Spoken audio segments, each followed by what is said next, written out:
right, everyone. We are the After the Movie podcast. I'm Dane, and as always, I'm joined by my good friends, Martin. Hello. Paul. Hello. Alex. How you doing? And Quinn. Greetings. Today, we are here to discuss my movie choice from last week, the 1984 Jonathan Demme concert film, Stop Making Sense. Shot over the course of 4 nights in 1983 in LA's Pantages Theater, the film showcases the Talking Heads, playing such hits as Psycho Killer, Girlfriend is Better, Burning Down the House, and Life During Wartime. Hailed as one of the greatest concert films by multiple critics, Stop Making Sense is, to me, one of the best live shows that I've ever seen, whether on screen or in person.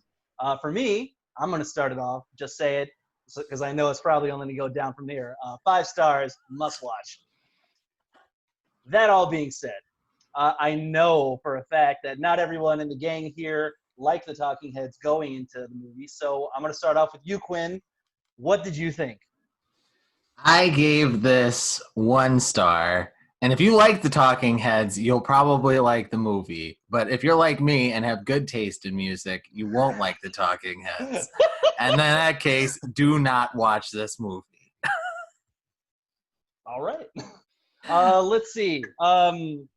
Because we established that both the Guillermos didn't like them. Alex, what did you also think of the movie? Oh, I would give this a 0 star. No, I'm just joking. 1 star. Definite don't watch. So I recently had some dental procedures done. I'd rather go through that again than watch this movie. And thank God I had hydrocodone. Oh, and so this is a definite don't watch for me too. And by the by, my video feed is not working, so that's Anthony Perkins flickering in and out very creepily, because today happens to be the 40th or the 60th anniversary of its release in New York City. Psycho's release. Yeah. Sorry. Anyway. Pronoun problems. All right. Paul, you came into this movie. You said that you didn't really know too much about the Talking Heads, right? Correct. So, what were your thoughts on the movie? Well, thank you for giving me a full introduction to the Talking Heads. I actually enjoyed them, unlike Quinn. However, I don't think that this is actually a movie or a documentary, so that's going to put my star rating lower. But I gave it a 3 out of 5, only because this is not a documentary or a movie. I agree. I wanted to complain about that too, but it had a theatrical release, so I decided not to. I wanted to say it didn't fit the mold, but it was released to theaters, so. Very good. Counts. Very good. It counts. Counts. And Martin, you were the only one else in the gang here who I know enjoys the Talking Heads. What were your thoughts? I do enjoy the Talking Heads. However, I did not enjoy this film, and I did Huzzah!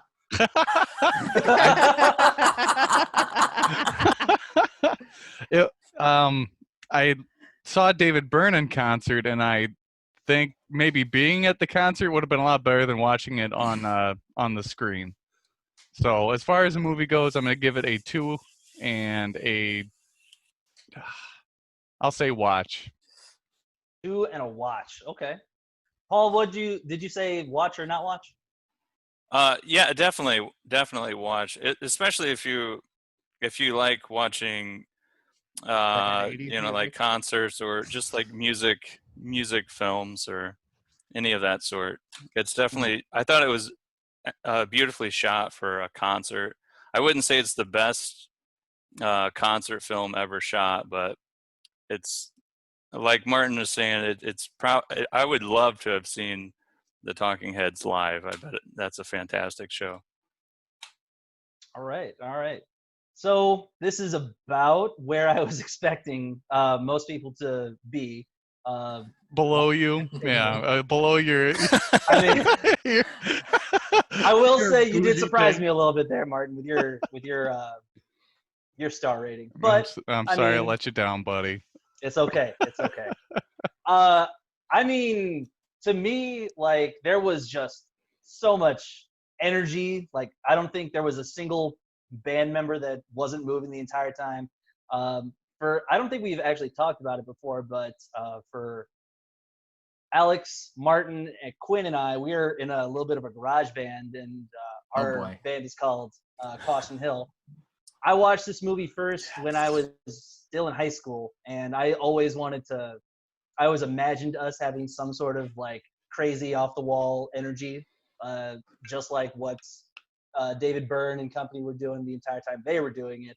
I got to admit, Dane, this did make me really miss playing. Yeah. Yeah. You could tell how much every band member really enjoyed doing the concert too. I think their energy did shine through. Yeah, I think that's true. And I think that it's fair for me to mention also, I didn't realize just how many super shitty hits the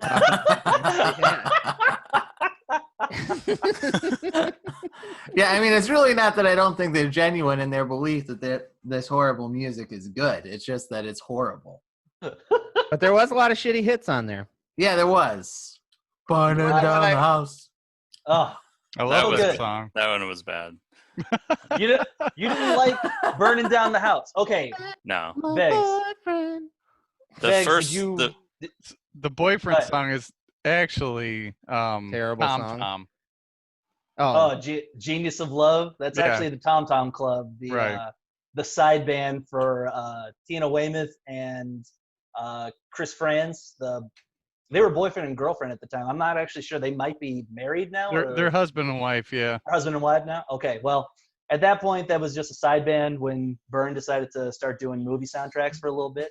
And, yeah, I love that song, Genius of Love. Begs, for not knowing, not having a lot of Talking Heads experience prior to going into this movie, what would you say were your favorites and least favorite songs of what they showed? I don't know about least favorite songs. I'd have to listen to them more than once. But the first two songs, Psycho Killer and Heaven, were just great. I couldn't stop watching Heaven? afterwards. I love that song. That's great.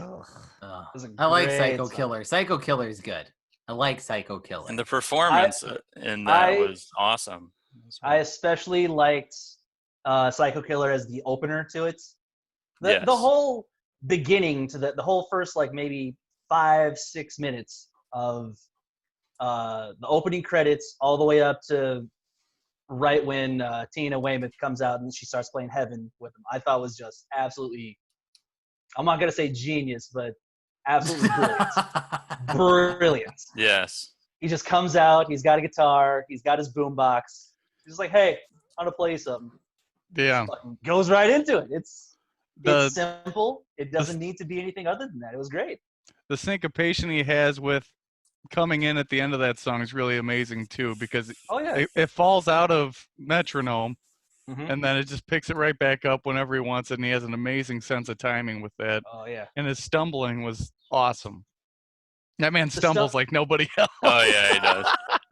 That man dances with lamps and stumbles. Oh yeah. Speaking of that song where he dances with the lamp, This Must Be the Place, Naive Melody, that is still to this day my favorite love song too, out of any of them that I've heard.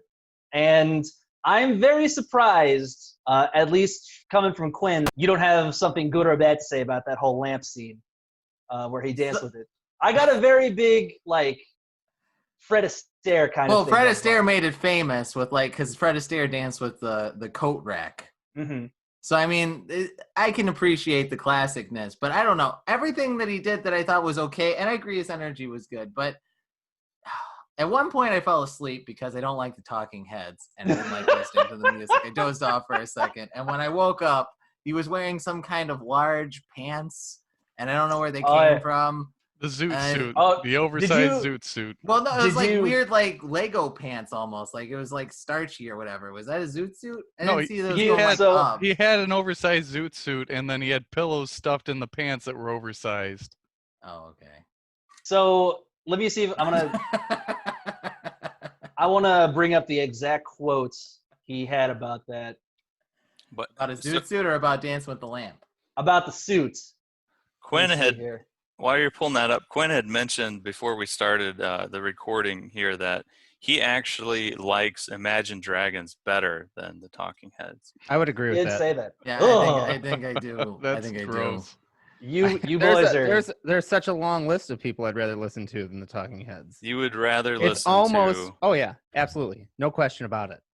I don't like this sound, except for Psycho Killer. Again, want to say Psycho Killer's good. Everything else is horrible. What about He Life needs During to- Wartime? I don't remember which one that was. I don't. You get some groceries, some peanut butter Da-da-da-da. to last a couple of days. It was the one Bullshit. right after No, that's a good after burning down the house. Oh. So I don't Martin, know. you haven't converted these boys So- to Springsteen either, then? Huh? No, No, I've still not. converted. I like more The truest- Springsteen songs. So than do I I. do. I would rather listen to Bruce Springsteen than I would the Talking Heads. me They're too. still Hey. hard sells. It doesn't matter. The They're- fact is, they're the two hardest sells I've ever had to these boys. So because Bruce Springsteen's just more bullshit music. I have the quote right here. Okay. All right. David Byrne gave the reasoning behind the suits. Quote, I wanted my head to appear smaller, and the easiest way to do that was to make my body bigger, because music is very physical, and often the body understands it before the head. Unquote. Oh. That man loves the dance. That's Oh. what that means, right? That there. doesn't mean anything. That's just No, it's nonsense. just pompous. It's just pompous bullshit. Oh yeah, well, Can- come the on. audience. does No, that because there's a- I don't have pillows in my pants. There's So You- you guys would rather watch an Imagine Dragons? I can't. I can't. I would There's- rather pay money to go see them in concert than watch this for free. Oof. And the only reason I tolerated it, and the only reason I'm not very vocal about it, honestly, literally, is because I was very high when I watched. Well, get vocal about it. Come on, tell us how you really feel. Mo, you've been vocal. What do you mean you're not being very vocal about it? It's been Not being nothing as- but. I'm not being as vocal as I might have otherwise been. I'm not gonna make comment. I'm going to decline. I may or may not be commenting loudly about this. Not as loud as I might have in other situations. And I think we No. can all agree to that. And I think that's a simple compromise for everybody. I do believe I've made myself clear. Burning down the house. Well, I thought Dabba, the dabba, dabba, Talking Heads was one of the few non-shitty '80s bands. They're the There cool- is. They're Right. the same. You're They're right. the quintessential Agreed. crappy No. 80s band. They're not '80s music. They It's are- exactly That's 80s 80s music. music bags. Oh, yeah. That's not Oh yeah, the This is '80s music that I know is like the soundtrack from Scarface. That's This is the same. dog Soundtrack shit. to Top Gun. and This is the yeah. same bullshit that's always playing on job sites on construction projects. Yeah. And it's like, oh Classic man, rock? you're just waiting. You're just hoping that it'll go Classic away. dad rock. That's what I That's hear. Bob every time I go Seger. past one. That's what they play Yeah. at. Fuck. Yeah. I don't think I hear this at job sites. Oof. That's all I I- ever hear. I absolutely hear this at job sites. When I used to hang drywall, You heard maybe 2 songs of what was on there. Maybe 2. no, it's burning What? down the house. It was Get vocal. that. Here it comes. Here it is. I don't know the names This of is all the the turn. songs either because I'm not terribly familiar with their catalog. But I'd hear this stuff on job sites all the time. Somebody would change it to some stupid, shitty '80s music channel, and I'd be stuck sanding in it and getting pissed. I'd say you probably heard Psycho Killer and Burning Down the House, and that was probably it. Maybe once in a lifetime. Maybe. Yeah. Oh yeah, I Alright, heard so- that one too. Yeah. Would you rather listen to shitty '80s music while sanding down drywall? I'd rather or listen to the salsa music? Scorpions, I think, than the Talking Heads. But the Scorpions are great though. Mo, I want you to put together Scorpions are great. the list of terrible Talking Head songs that drywallers listen to. Dude, I want to know so we what can it is. That's It's not just limited to Spotify playlist drywall, put together. but I know, but Yeah, I and was most of gonna it was say, if you're Spotify on- lit. If you're on a construction site, you'll probably hear these songs. That's what I want. By the That's what Talking I want to Heads, hear. yeah. Yeah. Ranked. Yeah. Yeah. I Ranked, think ranked by once in a contractor lifetime enthusiasm. and Burning Down the House are probably Burning higher Down the than House Psycho is pretty Killer. bad. Oh, come Paul, on. that's such a crazy opinion, man. It's That not song good. is so good. It's so good. Burning Down the House is just crappy 80s music. It's all crappy 80s music. It is all crap. Well, except for Psycho Killer, which kind of has like a late 70s feel because it's actually got a good melody. It sounds It like is it's from the singing. 80s. It did come out in the late 70s. Oh, there we go. See? The thing I loved about how they kind of introduced the rest of the band though was, like from the opening scene, it was just, what's the guy's name? David Byrne. David Byrne. David So it Byrne. just starts with him, and then it goes to the bassist, I think Tina Weymouth, and then they just Wayman, yeah. slowly introduce like one or two band members, and then Every eventually song. you have everybody there. It's like, oh, that's a pretty cool way to do it. Right, and I think they I had agree. just the natural backstage setting also. Is that right? They started introducing the scenery with the band later. Yeah. Mm-hmm. I thought that was cool. And the way that Demi directed it, making sure that there were very, very few scenes that you'd be able to see the audience outside of like a handful of people in the first or second row up until the last song, which was Cross-Eyed and Painless. And that's when they bring up the whole house lights and everybody in the whole place is just dancing, singing, getting along with it. I thought that was really a nice touch to be able to keep everybody in the audience out of it. And it just sort of, when I watched it first, I sort of put myself more so as the one observing it as opposed to seeing all the, in other concerts that I've watched, just seeing the audience members' reaction to everything. Somehow it seemed a little bit more intimate watching it that way. Well, and you can kind of make your own decision as opposed to, gleaning Being anything off of prompted. the crowd. Yeah. I can see that point. That sounds. I agree with that when I was watching it. It's an interesting cinematographic. I watched a Billy Joel concert, who is actually one of the only good artists from the 80s. And he was cussing, and then he smashed his piano because they kept on bringing up the house lights, and it would stop everybody from dancing. And then he stormed off stage in Russia. Oh, Billy Joel. Those Russians, they Billy can't keep their hands off the light switch. And what No, the? they got. You just have to. You better have a water bottle if you've got a Russian in the house, because they will keep on flipping that light switch. They say that due to his alcoholism, Billy Joel's alcoholism, that is very hit or miss as far as how he is as a live performer. Right. Yeah, he's been known to not even go on stage because he's on a Yeah. bender. Yeah. Yeah. Man. What a great guy. I didn't even realize this until I was doing the research for this this talk that we're having right now. The second to last song was not a Talking Heads song. It was actually a cover of an Al Green song. I'm gonna have to go check that out because I'm really not that well versed with Al Green's music, but I do know that I have enjoyed pretty much everything that I have heard of him. What was And the song? Great. it's called "Take Me to the River." Oh yeah. Oh, yeah. Did not know that was an Al Green song. Yeah, I think I learned that from Big Mouth Billy Bass, I'm pretty sure. Oh, that take me to the river. that prophetic educator. Rock me in the water. Who's Big Mouth Billy Bass? I have no idea who Stupid that is. animatronic. Who's Big Mouth Billy Bass? You hung him on your wall. You got him for Oh, Christmas. yeah. Sometimes he had a Santa Oh. hat on. Yeah. Oh. If you were lucky, he had a Santa hat on. What a Oh, yeah. disgusting reference. Oh yeah, How- and then some. Don't worry, be happy. That was also on there. Another one of his big hits. How dare you? Yeah. Oh, oh. For Yeah, those there he listening, is. Banks is shared a screen with what is his name? Big Mouth Billy Bass. Yeah. There he What's is. his guy's name? Mr. Bass is More- on the screen right now. Professor Bass. Professor More Bass. that's 90s bad. nostalgia right there. There's a GIF. Well, that's a perch.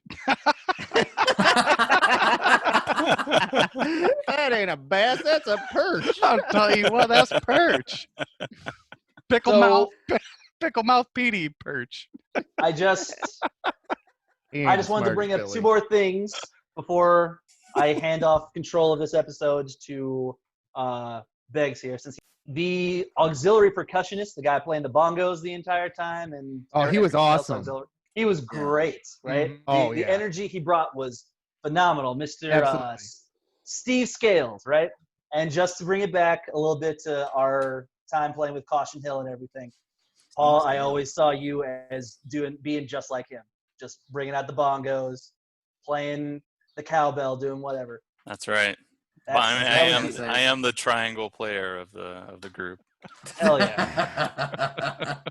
That's and the second bongos can make or break a band. Oh, and third string drummer or fourth string drummer. Fourth string drummer. Me, then Matt, not Dan, and then Beggs, right? But yeah, I thought you were. I thought Sean was in there too. Sean's I think news to me. One-time sit-in, yeah. News to me. Had no idea. I think I stood in at a gig at a Halloween party. You did? Yes, you did. At Byron's. Yeah. Byron. Fucking Byron. Fucking A, Byron.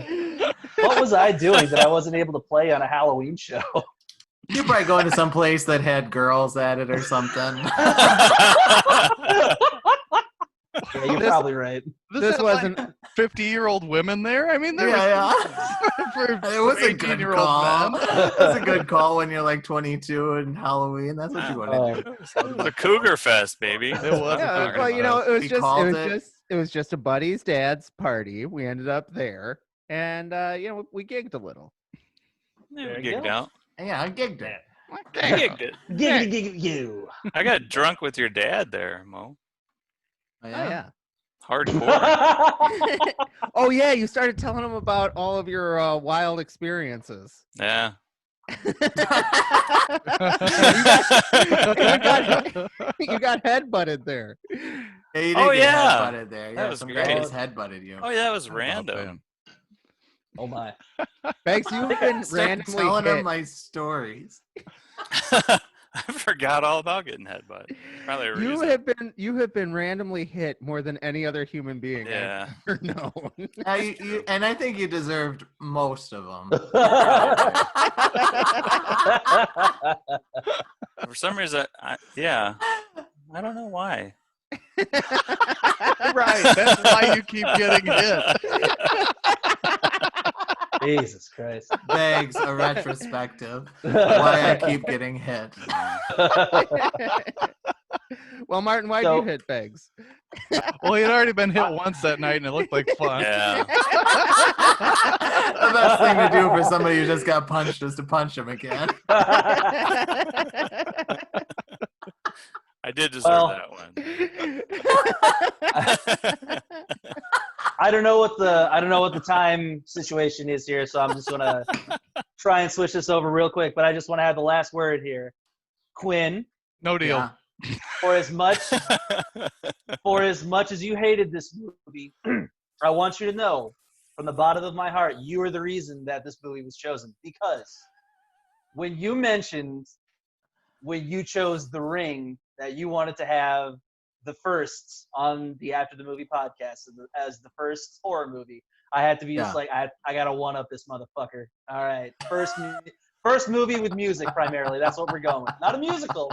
Not a musical. Not a musical. We still have a musical that we could do, but we do. So, Quinn, for all the bitching and moaning that you gave this movie, this is entirely your fault. So, thank you. Oh, Beggs. That's poetic justice. Oh, There we go. I'm loving this. I actually almost like this movie selection. All right, I got my comeuppance. Paul, it's the floor is yours. What do we got All going? right. Well, thank you for that nice and fairly fantastic handoff, Dane. I have Fairly. Cool. I lost my vocabulary there for a minute. It must be from all the random times I've been hit, but I thought I fully recovered. Hey, buddy, that's how CTE works. Yeah, I guess so. So Dane, yes, you accomplished a number of things with your pick with Stop Making Sense. There is a very limited cast from this. Again, my formula for picking movies is a member of the cast of the movie that we just watched has to appear or be in some sort of working capacity for the movie that I pick. So this was difficult. However, there's two of the members, Tina Weymouth, who is the bassist and percussion vocals for the Talking Heads, and Chris France, who is does drums and vocals. They appeared on a soundtrack for two movies, and it was a close running. One of them, which I've referenced quite a bit, Tell us the one that you're not going to pick first, Big. Yeah, that's where I'm going. The one which I'm not going to pick has an actor that I've referenced a lot too, Johnny Depp in The Secret Window. They actually did a song for The Secret Window. However, Never seen that one. we will save The Secret Window for a future date. I'm sure that's going to happen. But they did perform on soundtrack additions as writers for the song titled "Who Feelin' It?" Phillips' Psycho Mix in the movie, the 2000 remake of American Psycho with Christian Bale, Reese Witherspoon, Jared Leto, and then Dane's favorite, Willem Dafoe. Yeah, but Willem Dafoe, my man. Willem Dafoe, my dude. Willem? Yeah. Yes. Yeah, it's Oh, I'm sorry, Willem. He's very particular about his name. I'm sure he is. Apparently he has a giant dong too, so I don't want to get hit in the head with that thing. Yeah. That's just something he won't recover from. Oh, man. So have you guys seen American Psycho? Many times. I haven't. I have. Really? Yeah, I think I started it and then I fell asleep or I left or something. I've been meaning to watch it for a while. I've only seen it. God damn it, Quentin. I've only seen it the one time at the second F10. Oh, Martin man. and Beggs' old domicile.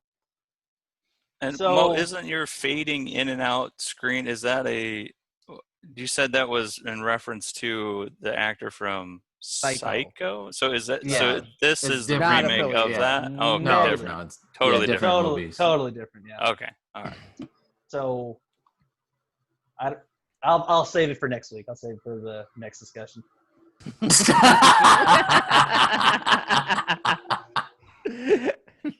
But I do want to ask, are we going to watch the R-rated version or the uncut version? Oh, I didn't realize that was a thing. Well, let's go uncut then, All right. I dig it. All if right. that's available. Is Willem Dafoe's dong uncut? Strictly I'd hope speaking, so. I haven't seen it. I couldn't tell you. That one's not too graphic where I'm going to want to cut it out later either. That's fine. Dane, I thought you had seen it. I thought it looked run over in the parking lot behind your house. Today, Dane sent us a picture of a snake, a literal snake. We think a gopher snake. The snake, possibly Willem Dafoe's dong. We don't know. There Send it to was a lab. a gathering of police officers around it to try and figure out who severed Mr. Defoe's penis. Dan, just so it's not so weird for our fans here, can you give us the backstory of Willem Dafoe's dong? Okay, so I tend to enjoy some very weird movies, first of all. That is a terrible preface. Putting that out there. So there was a movie that he did with director Lars von Trier earlier in the aughts or the tens. I can't remember which, but the movie's called Antichrist. And at the very beginning of the movie, Willem Dafoe is his character is having sex with his wife, and the way that von Trier, the director, described it is I can't use this footage of you having sex with this woman because it was actual penetrative vaginal sex that they were showing in the movie. Yeah. And he was like, I can't use this. I can't use this. And Defoe was like, why is that? Because no one's going to believe that that's an actual penis because your penis is that huge. It is that gigantic. So literally, and the actress was so pissed that she took. Yeah. Are you? It's not even in. Wait. We didn't simulate sex. We actually had sex, and you're not using the footage. I am destroyed. That is a sick joke. so Von Trier actually got a dick stand-in, like got a separate person to have sex with this woman again, I guess. And they did it because they didn't believe that his ginormous member would be believable as an actual penis. So if I could be a penis stand-in, I'd be so happy. I would strongly not recommend watching it for youth or in this group. I would strongly not recommend watching that movie. It's very, very artsy. Definitely don't go home and Google Willem Dafoe's dong. You guys wouldn't understand. It's very artsy. It's very artsy penetration. I'm just saying. If you can't find the genius in the Talking Heads music, there's no hope for you for watching Willem Dafoe's gigantic dong. I'm just saying. I don't know. I think that sounds a lot more pleasant.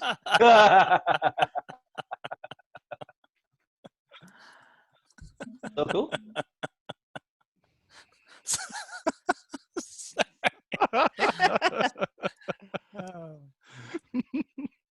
Was that it, boys? Do we want to call to action? Are you guys out of material here? I got nothing else to say, but so let's get a call to action. Let's get a rumph. I got a quick one. Yeah. Is it about penis? It's not about penis. Should be. We can make it about penis. How big was Fred Astaire's penis? Oh, it's huge. Oh, massive, that thing. If his penis was a lampshade. God. Ugh. Now, I was going to say that Billy Bob Thornton, I did not expect to dance with the lamp so well. Did you? Come on. He looks just like Billy Bob Thornton. He's got the button up. He looked like Carl Childers. Is that a Sling Blade reference? That is. Absolutely. The Sling Blade dancing with the lamp. I have not thought about that movie in forever. Wow. I'm going to go rewatch that one. That's a good one. That's a good movie. That's a great movie. But yeah, I can see it. Uh-oh. Oh, boy. Okay. I'm expecting it. If one looks closely. That guy is so happy. There was significant happy. Yeah, I'm saying the water's cold there. Oh, that's pretty good, even with cold water. Yeah, that's not bad. Good on you. Yeah, but it's not shockingly big. No, but he's wearing slimming black Speedos as well. Yeah, everybody knows that takes like 10 pounds off of your dong. So.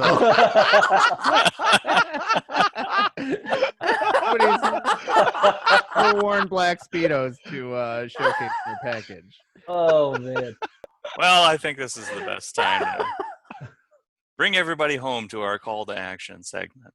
Please subscribe, follow, like, comment, and above all else, care on all our social media outlets. You can find us at After the Movie Podcast on YouTube and anywhere you listen to your subscribed podcast. If you'd like to interact with us, you can go to our Twitter handle at After the Movie PC. Please join us next week as we watch American Psycho with Willem Dafoe's dong. And if you like the podcast, tell your friends. Maybe. No, Or tell not. them. Whistle for a cab, wanking. The lights place of freshness had passed in the mirror. If anything that I can say, this cab was rare. Said, nah, man, forget it, home to Bel Air.